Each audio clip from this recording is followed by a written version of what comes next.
Welcome, everyone, and thanks for joining us in our breakout room. I'm Tiago, CRO at Chorus, and we're joined today by Randy Pekoff, Senior Director, Worldwide Cloud Sales at MongoDB. Welcome, Randy.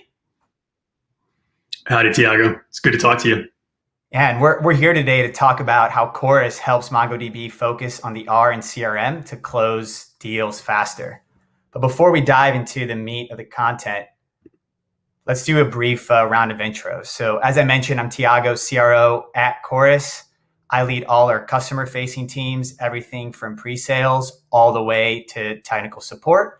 And what we do at Chorus is we enable our customers to really tap into and capture all customer interactions at scale and really leverage that rich context to be able to improve rep performance and ultimately make more informed decisions across their entire organization. And Randy, can you tell us a little bit more about MongoDB? Yeah, absolutely. I'd love you to. So MongoDB is the most popular database for modern apps. And the reason is because it's a document database. And so we actually store data in JSON-like documents. The reason why this is important is because it's the most natural way that developers think about data and want to work with data. And so for that reason, we drive developer productivity specifically through our database as a service, MongoDB Atlas solution. It's a multi-cloud solution. It's database as a service. It really leaves all the heavy lifting to us and really lets your developers focus on building those features that bring more customers and more revenue. That's helpful. Thanks for that context. And do you mind going briefly into your role at MongoDB?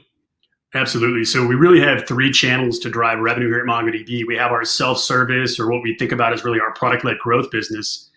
We also have an inside sales organization that's really in tune and astute at finding new logos. And then additionally, we have an enterprise sales force as well that's out in the field doing a lot of those enterprise motions with some of the largest companies in the world. And so one of the cool things about my position is I actually kind of stand as this go-between between the product-led growth strategy and how we really feed the broader sales ecosystem with the right customers at the right time to have those poignant conversations of how to partner and how to do it well. And where's your team located? Yeah, today the inside sellers are primarily located in Austin, Texas. We also have folks that are in Ireland, as well as our APAC business that's based out of India today. So we have inside sales crews across all three of those major hubs. And then additionally, we have field presence across the entire world. But me and my team today, we actually sit in Austin, Texas. Great. So yeah, working on all different continents. That's amazing. So continuing on, where we're going to kick things off is first discussing the top challenges that we are hearing from customers like MongoDB, like Zoom, like Adobe, and DocuSign. And they're really split into four key areas. The first is the feedback we're hearing on having minimal visibility into the full customer relationship. So truly understanding what is happening across our entire customer base. The second is tied to unreliable CRM data. So we are consistently making decisions as organizations on stale data. The third is our teams have multiple tools and we always invest in technology, and it's hard to juggle all these tools and make sure that they're working collectively together and overall adding value to create more visibility into that customer relationship. And ultimately for our sales teams, this leads to overall frustration within the deal velocity aspect to make sure that we're moving things forward and customers are obtaining the outcomes that they seek. And Randy, just a quick question for you. After I just went through that, are you in agreement with these aspects, or is there anything else that you would add? I might just add that, like, in my opinion, these are exceptional problems to have, because what we've seen at MongoDB is that a lot of these problems pour into hyper-growth organizations. And so when you're watching your customers go from being a 2, 4, 10 employee company to being a 200 employee company, bringing in new revenue and enterprise logos, they're growing quickly too. And so there's this constant problem of growth, and how do you facilitate that relationship? And one of the ways that we've found to do that is really by leveraging, many different tools, to your point. But what's hard for reps, and what they'll tell you is, man, it's too much. Like, I need to be able to go get that data and get it faster so I can actually utilize it, not just in a day-to-day type thing, but like on the back half of this call that I'm having with a client, And so that's one of the cool things that we've seen is reps getting more value from being able to see that data in real time. That's the perfect segue, Randy, for what we're going to discuss. And I couldn't be in more agreement with you regarding giving our reps and team the ability to find this information very quickly. What everyone sees here on the screen is what we typically see when we log into our CRM. Just mostly a ton of random data without a lot of context.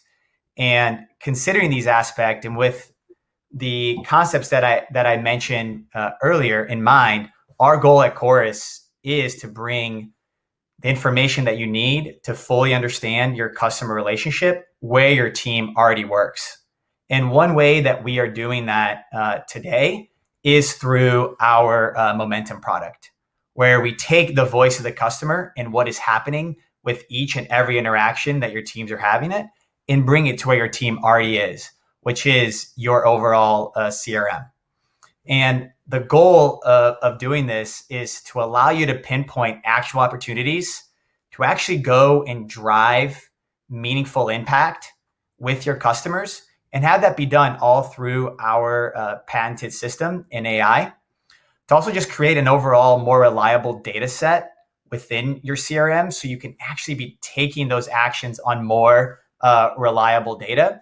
And then lastly, making sure that you're able to mitigate risks and more accurately forecast. Because at the end of the day, we're all seeking to make sure that we are setting up our teams for success and making sure that this is where they live and that it allows us to have more reliable data is what's going to drive that.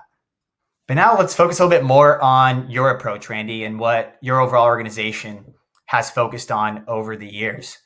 And maybe just kicking off, I know from previous conversations with you that Mongo's gone through some incredible growth over the last few years. So maybe if you can just kick off talking a little bit, considering you've been intimately involved in all this growth, on how the sales org has grown recently. Yeah, absolutely. So I've been here at MongoDB since like October of 2017, which is, I'm ancient in terms of MongoDB because we've been growing so quickly. And I can remember a time when I joined the company, which seemed like yesterday to me. I mean, there's only a couple hundred people, and you look around today and there's roughly 2,500 employees. And I can remember when our database as a service just had a few hundred customers, and now it's at 25,000 customers on our MongoDB Atlas database as a service platform.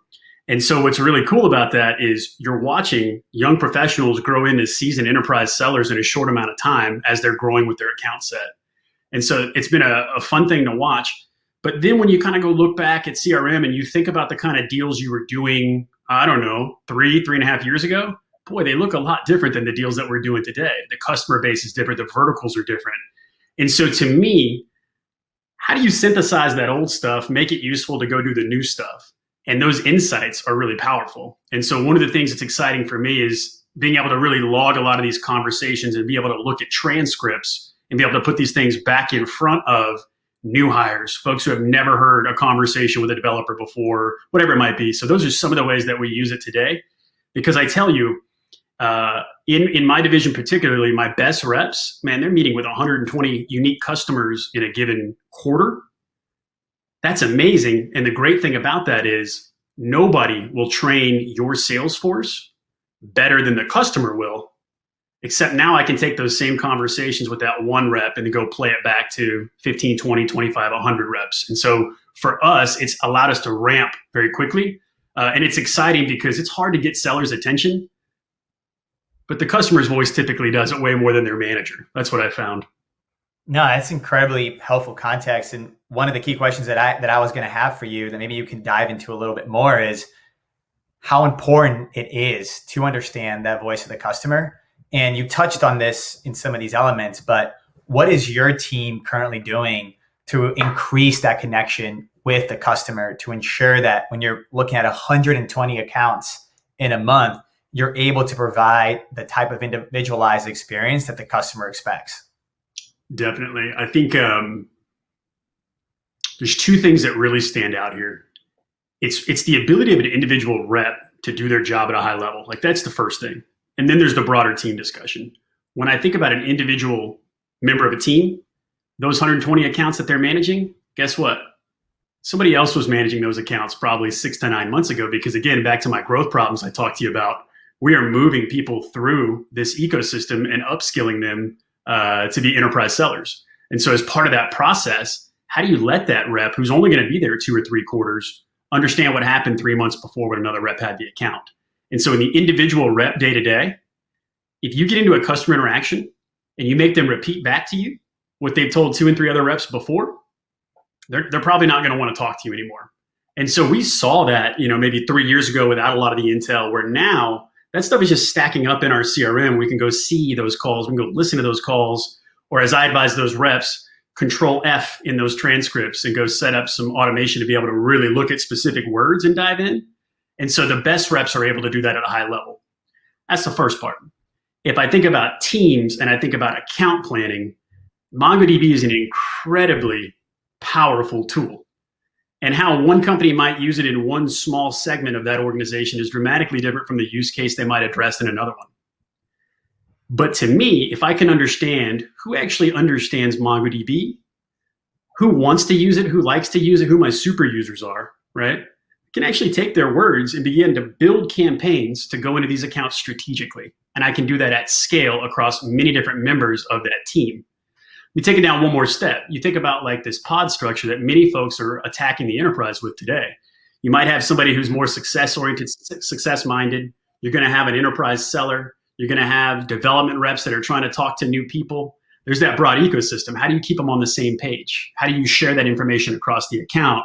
These are some of the other vehicles that we see, solving for this at scale as being really beneficial for both reps working together, but ultimately customer experience. Yeah, so you talked a lot about just now also this concept of working in pods. So to get more specific on exactly how these teams work together, how does MongoDB use Chorus to ensure that people are aligned and that they're getting the right insights on customers and ultimately helping to drive deals forward?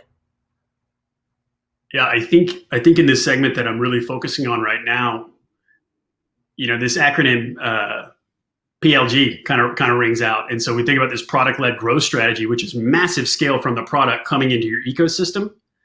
But then from there, how do you take those conversations and make sure that the customer relationship is honed in on? And so the way that we use Chorus for that specifically is customers don't tell us the same thing twice, because we're going back through those transcripts. And so one of the things that we've been able to do is we've really built out a new organization in MongoDB. And we've leveraged Chorus to go build our own onboarding strategy. And the reason why that's important is many companies have different enablement tools that they're going to leverage across the org. But as you innovate, spin up new pilots, try new go-to-market plans, your ability to go train, enable, and get those reps up to speed quickly is fundamental. And so we've leveraged Chorus specifically for that. And I've recently got some feedback from some of the reps that have come through that ecosystem. They're like, whoa. They're like, man, like I went through that upskill playlist, for example, which is what we call kind of upskilling like an SDR to maybe a closing role. They were like, that was an incredible experience for me. Like, I feel like I've already talked to hundreds of customers. And when I'm walking in, I'm hearing the same things I've already heard, puts them back in that muscle memory posture. So I don't want to go on too much about it, but it's fundamentally part of the fabric of how we bring reps into the organization and move them through the organization. No, I think that's wildly helpful for the listeners today. So you talked a little bit about just how it's helping you reduce the overall ramp time, and then also ensuring that you also understand what the customer is saying and the value add, because with MongoDB, there are so many different ways to utilize the solutions and overall services. Are there any other challenges that have been overcome through conversation intelligence that you can think of? I think the biggest piece is understanding how folks are moving, like customers are moving the conversations through their own organization. And so when you think about approvals, you think about COVID, you think about procurement, like things are a little bit different now than they used to be. And so for us, one of the key areas that we notice, because a lot of times we're dealing with early journey sellers, folks who are in their first closing role, for example, they're not great at overcoming objections all the time because they're learning. They're learning how to do that. And so for this in particular, you get late in that deal cycle and you start to realize, oh man, I'm hearing some key buzzwords of like, oh, I need to go talk to this person, or, And the rep is feeling bullish. They're like, no, this deal is absolutely coming in. We see this quite a bit. And so what we're able to do is have maybe 1 or 2 reps have that moment happen. And then we can go upskill the rest of the, 30, 50, 100 reps not to go miss there. And what's been cool is we've created this culture to where I was watching Slack today, and the reps are just chatting back and forth about best practices. And they were like, hey, I'm in this deal. It's a new application launch, and the customer is actually has this go live date, and they're really concerned about XYZ query. Have y'all been in a similar situation? And it's literally in 4 minutes, I kid you not, Tiago, I see 4 chorus calls, boop, boop, boop, boop, boop, boop, just dropped right into that same Slack channel where they're going to go back. They're going to control F the transcript. They're going to look for the keywords and listen to 2 or 3 minutes and go knock it out of the park. Yeah, that's helpful context. And what's great to see that you're leveraging is how that brings the team together. They're all helping one another, especially considering some of the newer folks that you're bringing on board. I think this already alluded to it a little bit in terms of getting the team together, someone getting stuck on a deal. But if you were to compare to life before you implemented Chorus to after, what has been the overall impact on deal velocity and win rates ultimately at MongoDB with the usage of Chorus? I think as I kind of think through that question, I guess the biggest piece is driving that initial adoption and getting value around somebody leveraging Chorus. That's the first thing that we had to overcome. And so once that became kind of part of the culture, it just became par for the course. And the reason why that's important is, man, MongoDB is technical. We're talking to the smartest people in the world, arguably solving the toughest challenges in the world. And you approach a person like that, you have to get it right. And what we found was that a lot of these reps, and they were missing the biggest piece of the project because they technically just could not understand it. And my heart goes out to them because I spent the first 9 months of my time at MongoDB trying to figure out how all this stuff works. They're fun problems. But when you throw that architect 2-minute audio from the customer themselves and you bring that over and then you're meeting with your own internal architect, say, look, I want to build a development plan to be able to go drive value in this account. And I think this is the right person, but you know what? I need help talking to them. Okay, wow. Now we get the best questions to go back and ask them in real time. And then we can bring the teams together because now they realize we don't have seller's deficit disorder. We're listening to the customer. We understand what they told us. They told us they have a technical problem. We have to solve that technical problem. So now we have means to do it. So from our perspective, what we saw was deal velocity shorten. You can think about an average sales cycle of maybe, depending on what, you talk about a 6-figure, closing a 6-figure deal, you might look at a 3-month sales cycle there or something. You're watching those shrink down by roughly 25% just because we're not getting stuck in the weeds as that deal moves through the funnel. Whether it's, hey, do we have a technical fit? Do we have a champion? Yes or no? The seller says we do. But when I go back and listen to that champion, I'm not sure if they do. And so now we have a real key coachable moment to get them over the hump and see if we can go get somebody to help us and sell for us internally. That's been one of the powerful pieces. And I think procurement, again, is challenging. You have to make sure that the rep is asking the hard questions late in the sales cycle and understands all the players. As seasoned sellers, you can recognize that. You recognize when they're missing it, but they oftentimes don't know what they don't know. And if they don't know what they don't know, they can't bring it to you. Chorus allows you to inspect that. That's been a key differentiator for us as well. That's helpful. Thanks so much for walking through that, and especially just thinking about the collaboration aspect and being able to, instead of having to set up another call with the customer, to then have a solutions architect get involved to figure out what's going on, being able to send that snippet, get the feedback that they needed to be able to continue moving things forward is wildly helpful, especially in a more technical sale. And now as we're wrapping up, right, sort of bringing things back to how do we bring this R back into your CRM? What are your overall first impressions of Momentum by Chorus? It's been cool to me, and I got to give a shout out to your UX and UI folks. I really like kind of the gamification of what the GUI and the display looks like.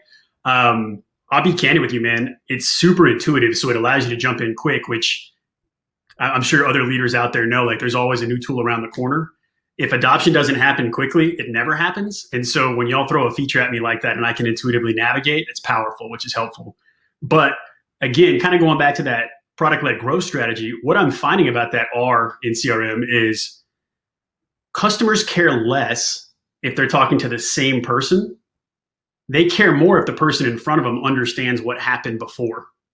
They care more if the person in front of them is credible and has the resources to help them continue to drive down their project and ultimately hit their release date. It doesn't matter if it's the same person or the same name or anything like that. Relationships are important, don't get me wrong. But to me, the relationship is much more about that customer's journey.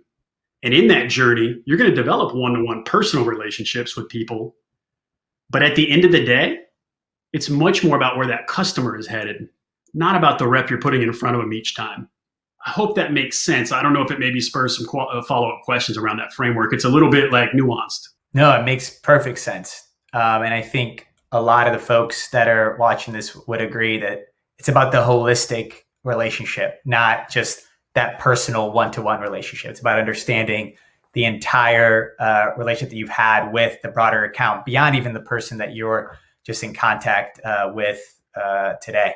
So I know that we're up at time here, and just conclude some concluding thoughts are perfect ending from your perspective, Randy, on talking about how important relationships are and how they're key to higher engagement and also to increase overall deal velocity. And as Chorus, we're extremely excited to really bring in this new generation of CRM functionality to the masses so we can continue to put the R back in CRM.